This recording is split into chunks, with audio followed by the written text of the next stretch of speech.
Olá, amiguinhos! Hoje a nossa aula é sobre cinética química, uma matéria bastante interessante. Cinética, rapidez dos fenômenos que acontecem na química. Você pode pensar que isso não tem nada a ver com o seu dia a dia, mas pelo contrário, você, no seu dia a dia, manipula a rapidez das reações. Se você observar agora essas duas cenas do cotidiano, você vai perceber como você manipula essa rapidez. Então, olhando lá, você chegou à noite em casa, pega um bolo da geladeira, né, animado, aquela fome, tem lá sucos e etc. Por que você guarda os alimentos na geladeira? Com o objetivo de conservá-los, não é? Que a sua decomposição se retarde. Outra cena, você pegou umas batatinhas e tal, e vai cozinhar as batatas. Aí você cozinhar mais rápido, para que se cozinhe mais rápido, coloque elas na panela de pressão. Então, olha, cozinhar mais rápido, o alimento não se decompor. Então, você está manipulando a rapidez das reações. Bom, então nós vamos tentar explicar ao longo dessa aula por que na panela de pressão a batata cozinha mais rápido, por que na geladeira, eu sei que acontece, eu ponho na geladeira, ele não estraga tão rápido, mas por quê? Esse é o objetivo da aula, entender os porquês da rapidez de uma reação. Bom, vamos olhar para uma reação química então. Tá lá, H2 mais I2 formando 2 de HI. É uma reação que eu conheço, né? Eu sei que ela acontece. Lembre que o primeiro membro são os reagentes, o segundo membro são os produtos. Como que esses reagentes se transformam nesse produto? Olha só, para você vai a uma festa, por exemplo, você olha, tem várias pessoas, você não se apaixona por todo mundo, não é? Então, de repente, alguém desperta um certo interesse, uma certa afinidade. As substâncias químicas também. Elas têm que ter uma certa afinidade para que ocorra a reação. Bom, tendo essa afinidade, você ficou afim de alguém, você não vai lá e conversa, estabelece um contato. As moléculas também.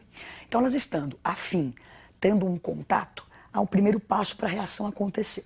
Então, a reação química, para ocorrer, eu preciso de moléculas que tenham afinidade e sejam postas em contato. Uma coisa sem a outra, a reação não acontece. Bom, estando afim, estando em contato, como que eu saio daquele reagente e vou para aquele produto? Vamos olhar a animação. Então, na animação, você vê a molécula de H2 interagindo com a molécula de 2. Como que é essa interação? Há um choque entre essas moléculas. Então, H2 vem, colide com o I2, quebram-se as ligações antigas e formam-se as ligações novas, formando, então, o produto 2 de HI.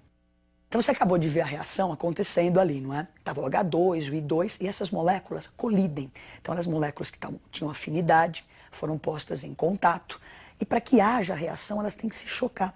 Agora, não é qualquer esbarrão que faz com que as ligações antigas se rompam e se formem as novas. Eu preciso de um choque chamado de choque efetivo. Um choque que faça a coisa acontecer.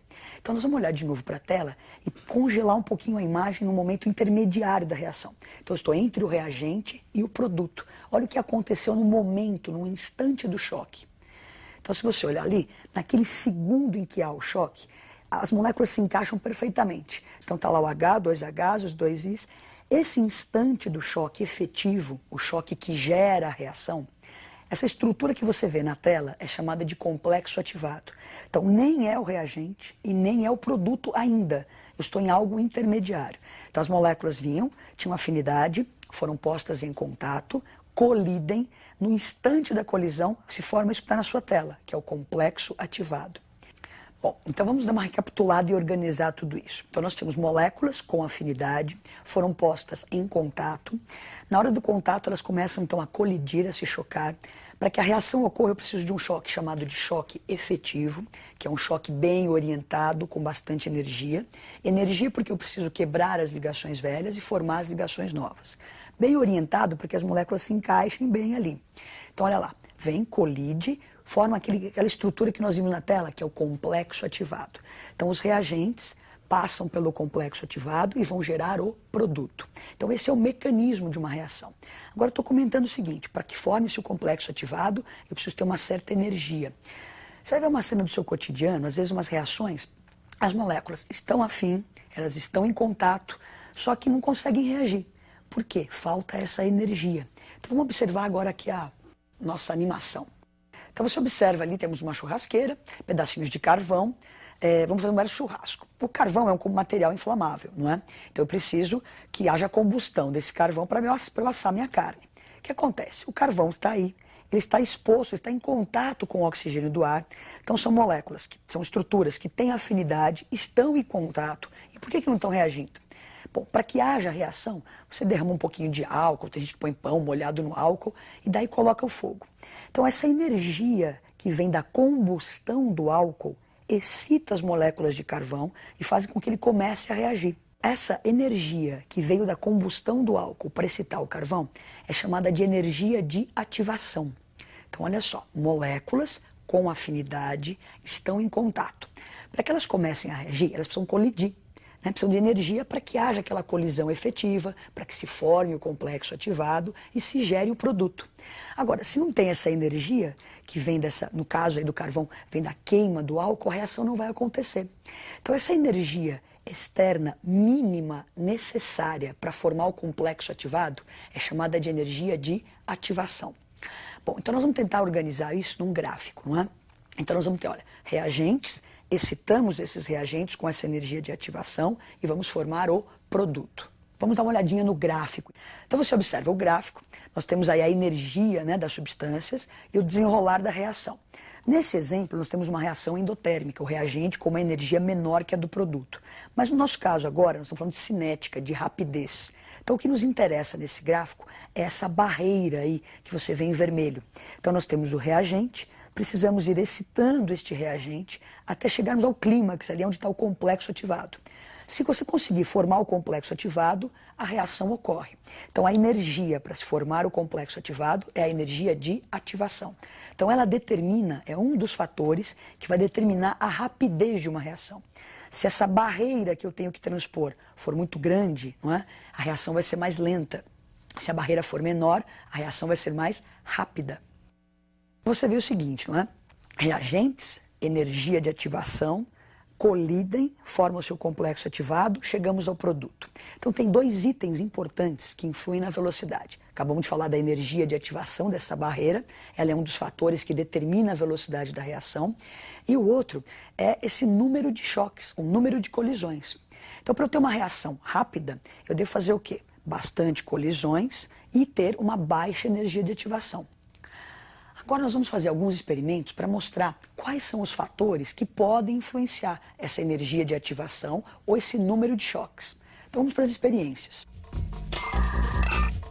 Bom, então nessa primeira experiência nós vamos ver a influência da temperatura na rapidez da reação. Então nós temos aqui água quente e aqui temos água fria. Vamos colocar um comprimido efervescente e ver qual é que é a rapidez da reação nessas duas situações, quente e frio. Então olha lá, comprimidinho. Você percebe que aqui com a água quente as bolhas são mais intensas do que com a água fria.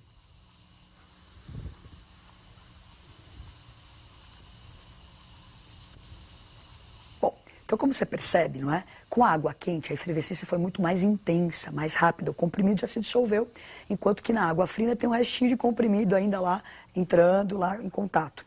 Então o que acontece? Lembra que nós falamos que para a reação acontecer, nós precisamos ter colisões entre as moléculas? Quando você aumenta a temperatura, aumenta a energia cinética dessas moléculas. Moléculas mais agitadas, mais animadas, colidem com mais intensidade. Então quanto maior a temperatura de um sistema, maior essa agitação das moléculas, isso propicia mais choques, mais colisões, mais rápida é a reação. Nós vamos fazer mais uma experiência e mostrar algum outro fator que influencia a velocidade da reação.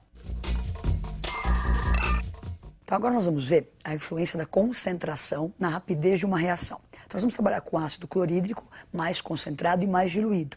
Então aqui nesse potinho ele está mais concentrado e aqui ele está mais diluído. Então nós vamos ver a influência da concentração na rapidez. Vou pegar uma raspa de magnésio, não é? Uma raspinha de metal magnésio e vou colocar no ácido. Então aqui mais concentrado, aqui mais diluído. Então lá vai. Você percebe a quantidade, a intensidade de bolhas, né? Aqui no ácido concentrado, olha só, a reação já acabou. Já dissolvemos todo o magnésio, já foi totalmente consumido aqui, enquanto que ele aqui, mais diluído, ainda está sendo consumido. Bom, então o que acontece? Nós falamos que para que a reação seja rápida, tem que haver a colisão. Quando eu tenho maior concentração dos reagentes, eu tenho mais moléculas disponíveis para que haja o choque entre elas. Então, quanto maior a concentração dos reagentes, maior o número de moléculas para que haja colisão, mais rápida é a reação. Então, maior a temperatura, mais rápida a reação. Maior a concentração, mais rápida a reação. Vamos ver mais uma experiência mostrando um outro fator que pode influenciar a rapidez de uma reação. Então agora nós vamos ver a influência do catalisador na rapidez da reação. Então o catalisador é uma substância que atua como se fosse um cupido, apresenta, encurta o caminho entre os reagentes, fazendo a reação ficar mais rápida. Nós vamos usar como catalisador uma enzima presente na batata, não é? Então vamos usar a batata e ela vai acelerar a decomposição da água oxigenada. Então nós temos aqui nos potinhos água oxigenada e aqui nós temos a batata, não é? Então o que acontece? A água oxigenada naturalmente se decompõe em água mais oxigênio. Ela está exposta aqui à luz, ela está se decompondo. Só que eu vou acelerar esse processo colocando a enzima, colocando a batata em contato com essa substância. Então vamos lá. Pegar um pedacinho de batata, não é? Então observe as bolinhas que vão se formar, assim como você corta o seu dedo, não é? Então começam a surgir, tá vendo, bolhas na superfície da batata. Essas bolinhas são justamente o quê? A decomposição da água oxigenada, formando água e oxigênio. Acelerada essa decomposição, por quê? Se você olhar o outro potinho, tem água oxigenada sem contato com a enzima.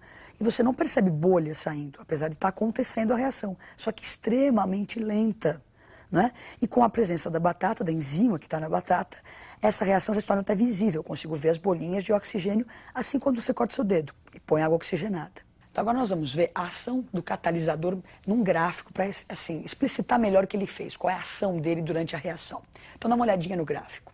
Então nós tínhamos um caminho energético, né? Tinha lá os reagentes, chegaríamos ao produto. Então temos a energia de ativação sem o catalisador, tínhamos o tamanho de barreira a transpor. Quando se coloca o catalisador, a reação ficou mais rápida justamente porque o catalisador age nessa barreira energética. Ele encurta o caminho, encurta o acesso entre os reagentes. Então, o caminho ficando mais curtinho, menor a barreira, mais rápida é a reação. Então, o catalisador age na energia de ativação. Agora nós vamos ver mais uma experiência, mostrando mais um fator que pode afetar a velocidade da reação. Então agora nós vamos ver mais uma experiência mostrando a influência da superfície da área de contato na rapidez da reação. Então lembra que as moléculas para colidir precisam se chocar. Quanto maior a probabilidade de choque, mais rápida deve ser a reação.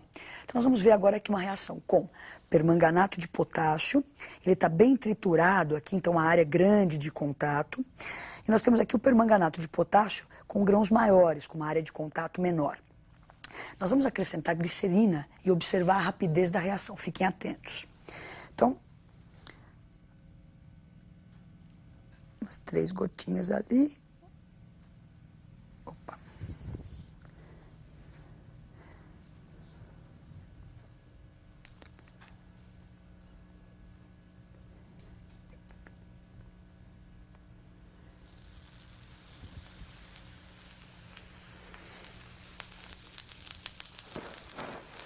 Então você percebe como a intensidade da reação, né, é muito maior, muito mais bonita, inclusive, de você observar com o permanganato em grãos bem pequenininhos. A outra reação acontece, mas muito lentamente, não é? Então a superfície de contato sendo maior, a reação é muito mais rápida. Então você percebeu que quanto maior a área de contato, maior a probabilidade de choque entre as moléculas, maior a rapidez da reação. Então se você está trabalhando num laboratório com sólidos, se você triturar esses sólidos, ou você em casa cozinhando batata, se você corta ela em pedaços, ela não cozinha mais rápido. Carne moída não estraga mais rápido. Tudo isso por causa de quê? Dessa superfície, dessa área de contato. Então maior a área, maior a rapidez da reação. Nós vamos ver agora então lá no quadro quais são então os fatores que podem influenciar a rapidez da reação. Então observem. Então nós já fizemos experiências agora da superfície de contato. Então quanto maior a superfície, maior a rapidez. Quanto maior a temperatura, maior a rapidez. Maior a concentração dos reagentes, maior a rapidez. Adiciona um catalisador, a reação fica mais rápida. E ficou faltando pressão, que é complicado trabalhar com gases aqui. Então a pressão também pode influenciar a rapidez, mas só que para reações com gases. Quanto maior a pressão, maior a colisão entre esses gases, mais rápida será a reação. Então, eu espero que você tenha compreendido por que acontece a reação e quais são os fatores que influem na rapidez da reação. Então, aquela nossa cena inicial, não é? A geladeira, colocando alimentos na geladeira. Você abaixa a temperatura, a reação fica mais lenta. Agora, na panela de pressão. Dentro da panela de pressão, o ponto de ebulição da água aumenta. A água fica mais quente, a batata cozinha mais rápido. Então, aprendemos um pouquinho sobre rapidez da reação e até a próxima aula.